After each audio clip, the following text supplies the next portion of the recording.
আপনি 2.5 লক্ষ টাকা খরচা করছেন, আপনি 2.5 লক্ষ টাকা 25টা পরিবারকে 5,000 করে ব্যবসায় লাগা দেন, ওরা কোনদিন গরিব থাকবে না। ইসলামের নীতি এটা।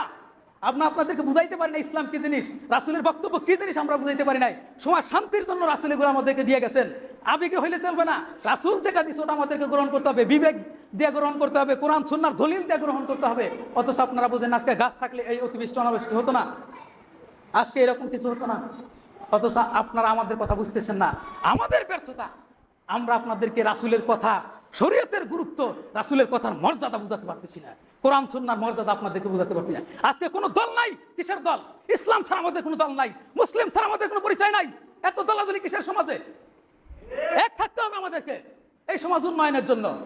কোনো দলাদলি নেই, আমরা সবাই এক, আমরা সবাই ভাই ভাই, আমরা সবাই মুসলমান। এই পরিচয় আমাদের, আর কোনো দলাদলি নাই, কোনো আওয়ামী লীগ বিএনপি, কোনো জামাত টামানের কিছু নাই। আমরা সবাই ভাই, আমরা সবাই মিলে সমাজ উন্নয়ন করবো, দেশের উন্নয়ন করবো, পৃথিবীর উন্নয়ন করবো। আজকে দলাদলি করে আমরা দেশের ক্ষতি করতেছি, দলাদলি চলবো না।